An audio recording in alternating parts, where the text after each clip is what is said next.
Meus queridos, quero convidá-los a abrir a palavra do Senhor, no Evangelho de Lucas, capítulo 12. Nós faremos a leitura dos versos de 1 a 12. Lucas, capítulo de número 12, faremos a leitura dos versos 1 a 12, assim nos diz a palavra do nosso Deus. Posto que miríades de pessoas se aglomeraram a ponto de uns aos outros se atropelarem, passou Jesus a dizer, antes de tudo, aos seus discípulos, acautelai-vos do fermento dos fariseus, que é a hipocrisia. Nada há encoberto que não venha a ser revelado, e oculto que não venha a ser conhecido. Porque tudo o que dissestes às escuras será ouvido em plena luz. E o que dissestes aos ouvidos no interior da casa será proclamado nos eirados. Digo-vos, pois, amigos meus, não temais os que matam o corpo e depois disso nada mais podem fazer. Eu, porém, vos mostrarei a quem deveis temer. Temei aquele que, depois de matar, tem o poder para lançar no inferno. Sim, digo-vos a este deveis temer. Não se vendem 5 pardais por 2 asses. Entretanto, nenhum deles está em esquecimento diante de Deus. Até os cabelos da vossa cabeça estão todos contados. Não temais. Não temais. Bem mais valeis do que muitos pardais. Digo-vos ainda, todo aquele que me confessar diante dos homens, também o Filho do Homem o confessará diante dos anjos de Deus. Mas o que me negar diante dos homens, será negado diante dos anjos de Deus. Todo aquele que proferir uma palavra contra o Filho do Homem, isso lhe será perdoado.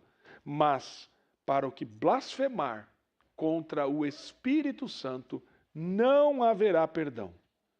Quando vos levarem às sinagogas e perante os governadores e as autoridades, não vos preocupeis quanto ao modo por que respondereis, nem quanto às coisas que tiverdes de falar, porque o Espírito Santo vos ensinará naquela mesma hora as coisas que deveis dizer. Senhor nosso Deus, nós nos colocamos mais uma vez diante da Tua presença, neste tempo de culto, de adoração, e agora que lemos a Tua palavra e vamos expô-la, que o Senhor fale poderosamente ao nosso coração.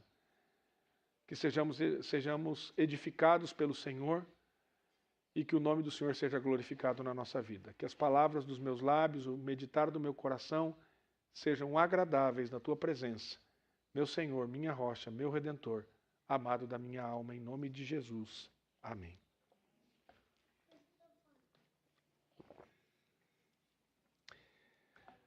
Meus queridos, me chama a atenção o momento que nós vivemos.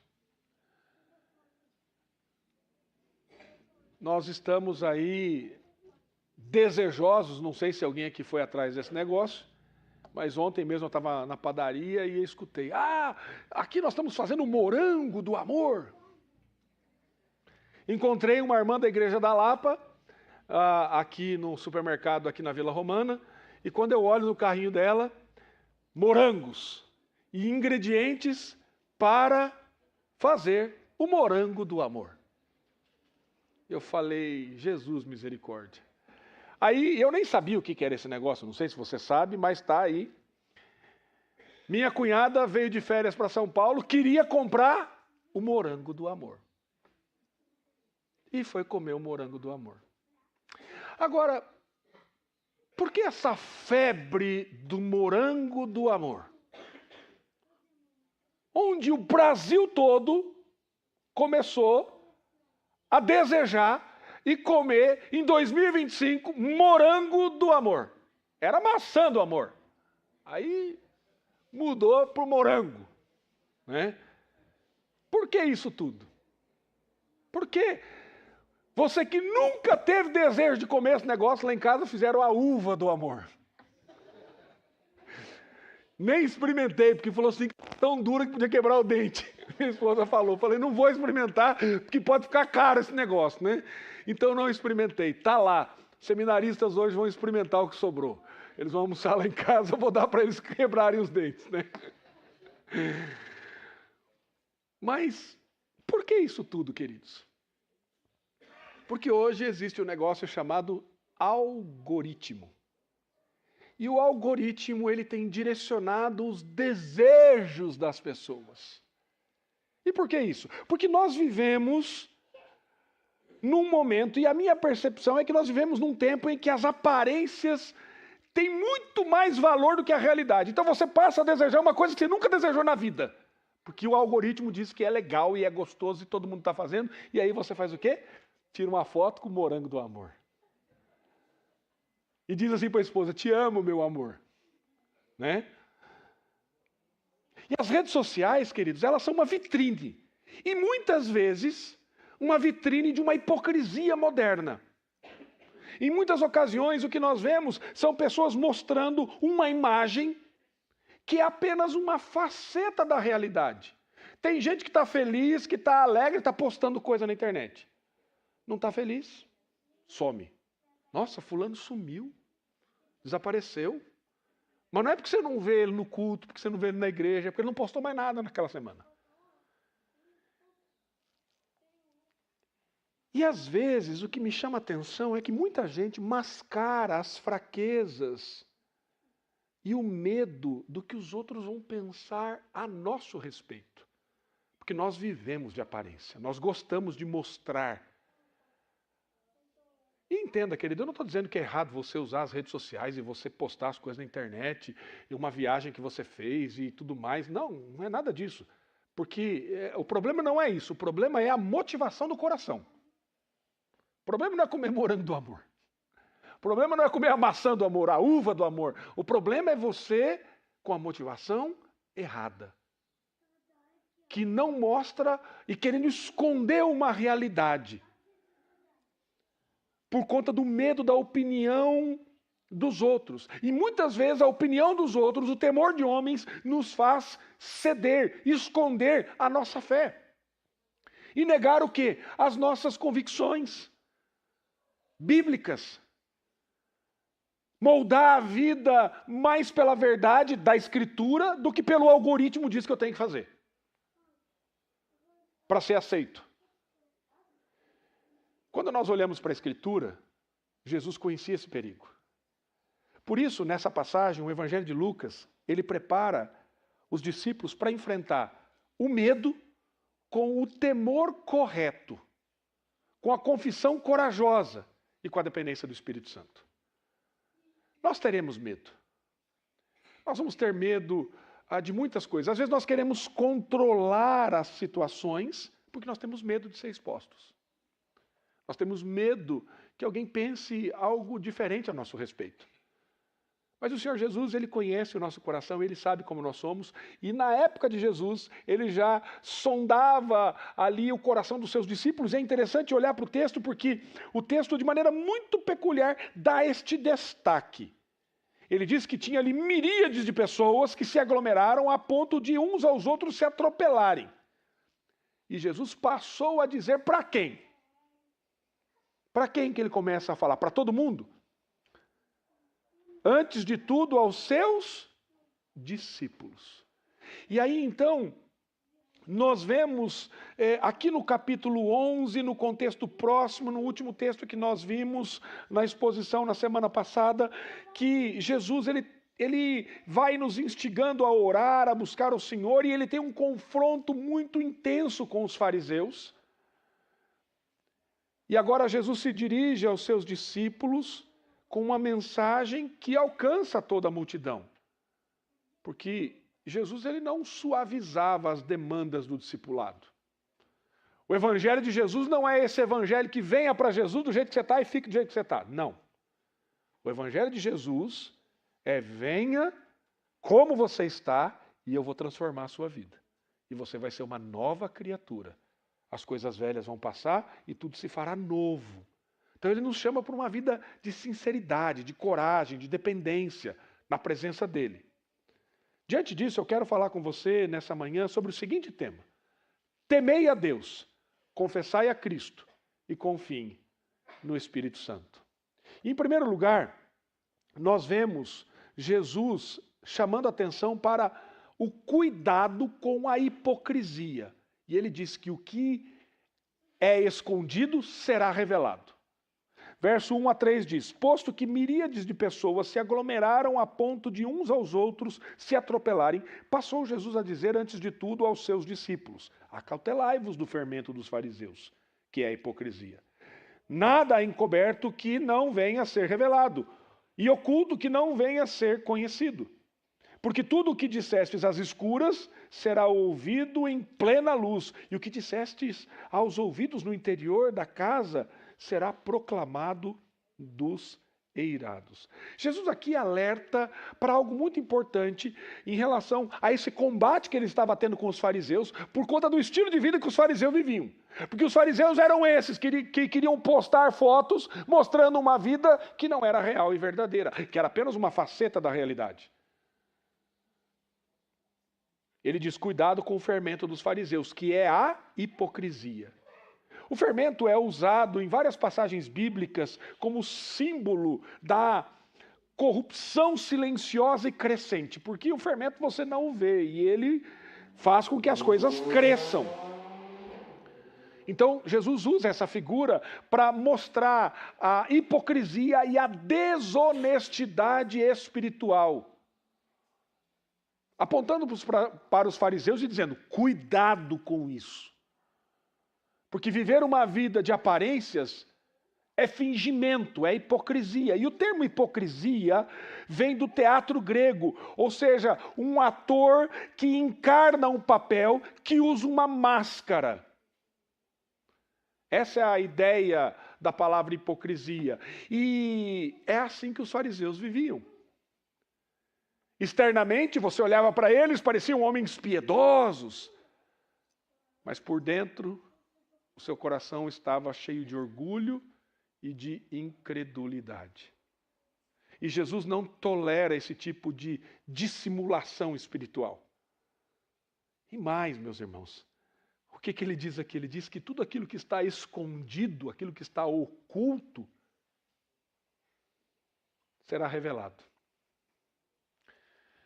O que foi dito no escuro será proclamado nos telhados, no eirado, diz o texto. E no último dia, no dia do juízo, tudo ficará claro. Senhor, mas aquele irmão estava no culto todo domingo. Proclamava aos eirados a teologia reformada, presbiteriano raiz. Mas o coração estava podre. E nunca foi crente. A hipocrisia, meus irmãos, ela é descrita como esse fermento que se infiltra de forma sutil. Começa com pequenas concessões. Uma mentira aqui, uma fofoca ali. Um compromisso que não agrada ao Senhor em outro lugar. Uma omissão acolá. Mas isso se espalha no coração e domina o nosso coração. Qual o perigo disso? O perigo é manter aparências religiosas e perdermos a sensibilidade de ouvir a voz de Deus, a sensibilidade espiritual. E nós deixamos de ouvir a voz de Deus porque nós estamos mais preocupados em parecer santos do que ser santos. Esse é um dos problemas que nós enfrentamos. E Cristo então adverte que tudo será exposto. Nada do que foi dito no escuro, sussurrado nos ouvidos, tramado em segredo, permanecerá oculto. Isso, meus irmãos, deve gerar em nós temor e desejo por integridade. Sabe por quê, querido? Porque Deus não se impressiona com performances. Deus não se impressiona com coisa bonita, maravilhosa, que a gente faz só para mostrar. Deus está interessado naquilo que é mais profundo. Deus está interessado no nosso coração. Lembra-se de quando o profeta Samuel chegou na casa de Jessé? Jessé nem trouxe Davi. Largou Davi lá no pasto, cuidando dos animais. Ele falou assim, não, você tem outro filho, cadê o seu outro filho? Deus está interessado no coração, não na aparência. A minha pergunta é, você tem alguma coisa escondida, querido? Algo que você mostra que vive, mas de fato tem segredos do coração que ninguém conhece, mas Deus sabe. Será que há incoerências entre o seu discurso e a sua prática? Então, meu irmão, confesse ao Senhor qualquer área disso, porque Ele nos perdoa. Seja autêntico diante do Senhor. Se você ler o Salmo 139, você vai se deparar com essa realidade, porque o salmista diz assim, Senhor, antes da palavra me chegar à boca, o Senhor já conheces toda. Essa semana lá em casa com a minha esposa, você quis dizer isso? Eu falei assim, mas você está igual o Senhor já sondando as minhas palavras antes que elas cheguem à minha boca? Às vezes a esposa tem essa capacidade, né? Ela faz essa leitura. O Senhor conhece o seu coração, meu irmão. Então não esconda nada, porque de Deus não se esconde nada. Ele sabe todas as coisas. Em segundo lugar, nós vemos dos versos 4 a 7, algo interessante que nós precisamos pensar. Temos temor dos homens ou temor de Deus? Então tome cuidado com essa vida hipócrita. E o Senhor Jesus nos orienta a isso, mas agora ele diz, a quem você teme? Você teme aos homens ou você teme a Deus? Verso 4 diz, digo-vos, pois, amigos meus, não temais os que matam o corpo, e depois disso nada mais podem fazer. Eu, porém, vos mostrarei a quem deveis temer. Temei aquele que, depois de matar, tem poder para lançar no inferno. Sim, digo-vos, a esse deveis temer. Não se vendem 5 pardais e 2 asses? Entretanto, nenhum deles está em esquecimento diante de Deus. Até os cabelos da vossa cabeça estão todos contados. Não temais, bem mais valeis do que muitos pardais. Jesus aqui, no seu discurso, ele prossegue apontando a causa da hipocrisia. Qual é a causa da hipocrisia? O medo das pessoas. O medo do que os outros vão pensar a seu respeito. O medo temendo o julgamento. E quando nós tememos o julgamento e o que as outras pessoas vão pensar a nosso respeito, sabe o que acontece, meu amado? Acontece que nós caímos na armadilha da falsidade. Aí não falamos a verdade. Por isso Jesus ele contrasta 2 tipos de medo. O medo dos homens, que só podem matar o corpo. E o temor a Deus, que tem autoridade eterna. Que tem autoridade eterna. E ele chama seus discípulos de meus amigos. E essa expressão, ela é rara aqui nos evangelhos sinóticos. Mateus, Marcos e Lucas. Por quê? Porque aqui ele se dirige diretamente com ternura, com graça, com misericórdia, com tamanha profundidade nesse relacionamento. Ele diz, meus amigos, o temor de Deus não é terror,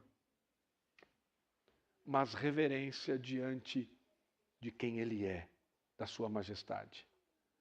Deus é juiz, vai nos julgar, mas Ele é um Pai amoroso, que nos ama profundamente. E Jesus usa 2 exemplos muito simples. Pardais que eram vendidos e trocados, e cabelos da cabeça contados. Deus cuida dos pássaros. E Deus sabe quantos cabelos você tem ou não tem. Ele conhece todas as coisas. Deus é soberano. Mas ao mesmo tempo, esse Deus, ele é profundamente pessoal.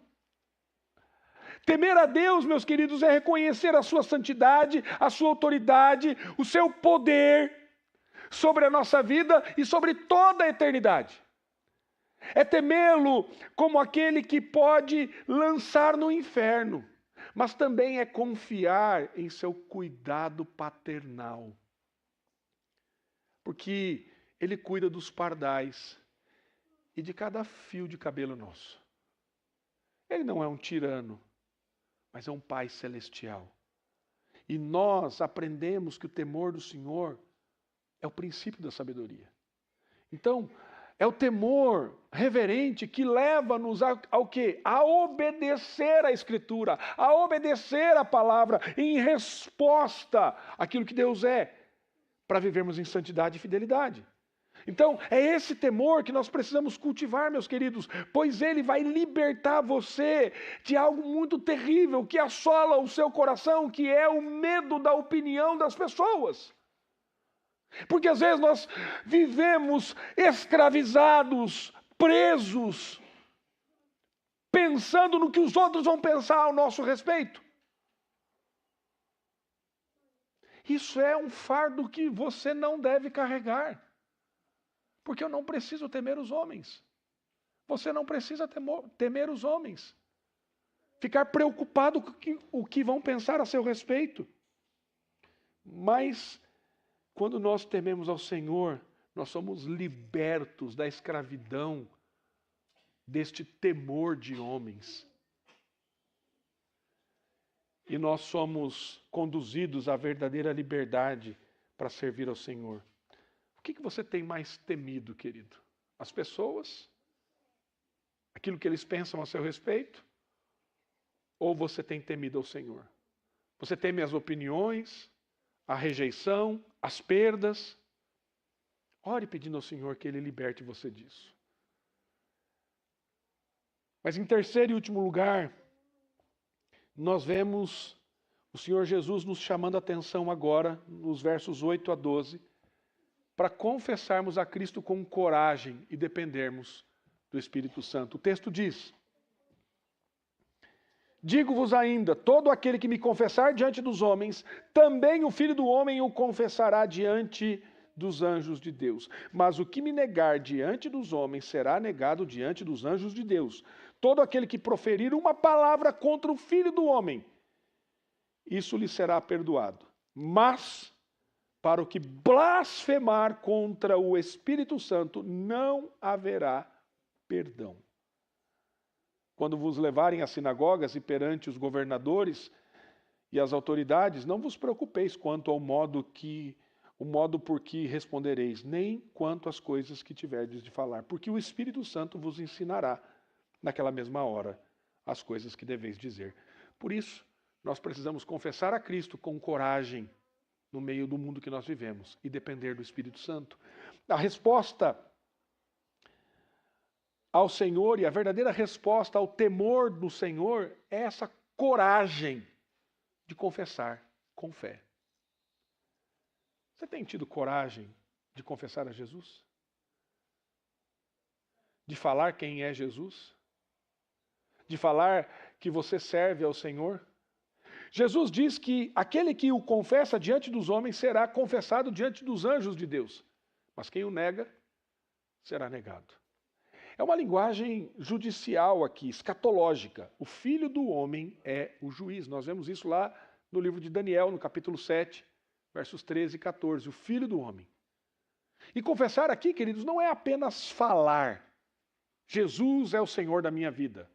Devemos falar, devemos pregar e devemos falar do amor de Deus. Mas também é viver de maneira clara e pública, sem vergonha de ser identificado como de Cristo, como alguém que pertence a Cristo. É um testemunho corajoso. Negar a Cristo é viver como se Ele não fosse o nosso Senhor.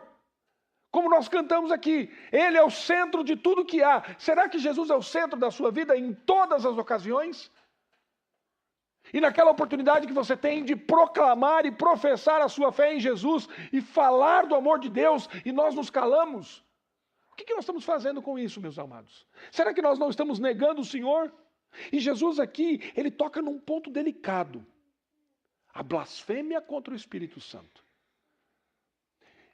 A blasfêmia contra o Espírito Santo, meus irmãos, nós já vimos isso lá no Evangelho de Marcos, que é neste contexto, e ele está aqui, lembre-se, falando com os fariseus, que vivem uma vida hipócrita, uma vida de aparência, e ele diz assim, essas pessoas estão podres. E a blasfêmia aqui é a rejeição total e deliberada da ação sobrenatural da redenção. Não quero esse Deus. É associar a obra de Deus a Satanás. E não se trata aqui de um pecado acidental, mas é uma impenitência, é uma manutenção constante de uma vida de rebelião diante de Deus. Eu não reconheço quem Deus é. Este jamais será alcançado. Jamais será perdoado. E este é o único pecado imperdoável. Rejeição total e deliberada de quem Deus é e da obra da redenção. Blasfêmia contra o Espírito Santo. Jesus até diz, olha, aquele que falar contra o Filho do Homem, isso lhe será perdoado. Mas aquele que blasfemar contra o Espírito, esse receberá a condenação eterna. Receberá a condenação eterna. Para esses não há perdão, pois rejeitam o caminho do arrependimento, porque o Espírito Santo é aquele que nos convence da justiça e do juízo. E estes serão rejeitados. Mas Jesus, ele promete aos seus, o Espírito ensinará o que vocês devem dizer. Aquele que é do Senhor, aquele que é eleito antes da fundação do mundo, este jamais blasfemará contra o Espírito Santo. E, além disso, ele será convencido do seu pecado, levado ao arrependimento, e o Senhor o capacitará a testemunhar da graça redentora de Jesus Cristo. E quando nós olhamos para a Escritura, nós vemos discursos como o do apóstolo Pedro, de Estevão, Paulo, são testemunhos vivos e claros dessa promessa. Estes homens não eram iletrados? Como falam com tanta eloquência? Quem os capacitou a fazer isso? O Espírito Santo de Deus.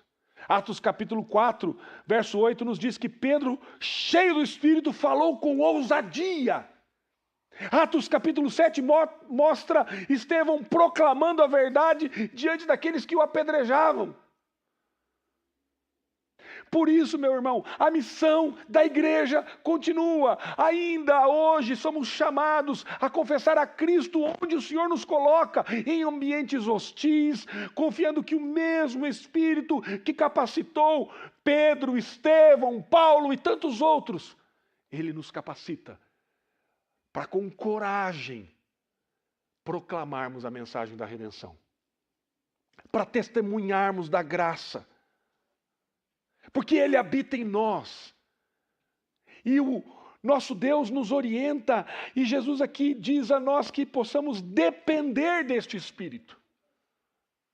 Então clame ao Espírito Santo, capacite-me, fortaleça-me, para que eu possa testemunhar do Evangelho. Meus irmãos, nós não devemos nos acomodar neste mundo, nós somos os instrumentos nas mãos do nosso Redentor para proclamar o Evangelho. Nós temos que proclamar o Evangelho, nós temos que falar do amor de Deus, nós temos que testemunhar do amor de Deus, nós temos que dizer ao mundo quem Deus é, o que Ele fez, que Ele enviou Jesus Cristo, o seu Filho unigênito, para que todo aquele que nele crê não pereça, mas tenha vida eterna. Essa mensagem foi confiada a mim e a você, e você tem aberto a sua boca para proclamar esta mensagem. Por que nós não vemos pessoas sendo transformadas aos pés de Jesus? Por que nós ficamos domingo após domingo aqui e não vemos pessoas novas? Acho que vamos ter que trocar de pastor, né? Porque esse pastor aí é meio fraquinho, né? O pastor tem que pregar o Evangelho. Os presbíteros têm que pregar o evangelho, os diáconos têm que pregar o evangelho, as mulheres têm que pregar o evangelho, os homens têm que pregar o evangelho, as crianças têm que pregar o evangelho, todos nós, jovens, adolescentes, todos temos que pregar o evangelho, porque essa tarefa não é de um e de outro, é de todos nós. Por que você não abre a sua boca para falar do amor de Deus, se aquilo que Deus faz com você é tão maravilhoso, é tão majestoso? Por quê, querido? Porque nós nos calamos. Por medo? Por medo de rejeição? Do que vão dizer a nosso respeito? Clame ao Espírito Santo que o capacite e Ele vai usar você. E sabe o que vai acontecer, querido? Você vai ver pessoas aos pés de Jesus, rendidas aos pés de Jesus, entregando a sua vida, dizendo: Senhor, transforma meu coração, transforma minha vida. Porque você vai abrir a sua boca e pregar o Evangelho. O Espírito Santo vai transformar pessoas, queridos. Porque nós temos a convicção e a certeza que isso vai acontecer. Por quê? Porque Deus chamará os seus eleitos. Agora, o que eu tenho feito? Quantas crianças, amigos dos seus filhos têm ido na sua casa e você não tem falado do amor de Jesus para eles? Quantos jantares você faz com os seus amigos e você nem diz que é crente? E aí, mas eu pensava que você era uma pessoa inteligente. Você é evangélico? Nossa, eu esperava mais de você. É isso que passa na sua cabeça? O medo de falar de Jesus para as pessoas? Nós temos que falar do amor de Deus, meus amados. Nós temos que proclamar o Evangelho. Por isso, lá no seu cartão missional, coloque o nome de pessoas, ore por elas e diga: Senhor, me dê a oportunidade para pregar o Evangelho. Queridos, o nosso bairro está crescendo, está expandindo, está se desenvolvendo, muitas pessoas estão vindo morar aqui. Sabe o que Deus está dizendo para você? Aqui tem um campo missionário fértil. E os missionários são vocês. Eu gostaria de dar esse problema ao conselho. Não tem lugar para sentar aqui. O que nós vamos fazer? Não sei. Certa vez, falando com um amigo meu, ele disse assim: Wagner, esse seu pensamento está errado. Você não controla essas coisas. Eu falei: você tem razão. Agora, como as pessoas vão chegar aqui? Através de nós, que somos instrumentos nas mãos do Redentor. Você tem a oportunidade de testemunhar Cristo. Então fale. Peça coragem ao Espírito Santo. Quero desafiá-lo nessa semana a falar com uma pessoa. Uma pessoa que não conhece a Cristo. Comece essa conversa. Fale do amor de Deus. Pode ser um familiar, pode ser um colega de trabalho, pode ser um amigo. E confie que o Espírito Santo irá abençoar você. Que o Senhor nos dê graça, meus irmãos, para que nós sejamos sábios, sinceros, confiantes em Cristo Jesus. Jesus nos chama para viver uma vida real e sincera, com temor, com coragem, com confiança. A hipocrisia, ela é loucura, meus irmãos, e ela vai ser exposta. O medo das pessoas, ele é inútil, porque eles não têm a última palavra. Por que você tem medo das pessoas?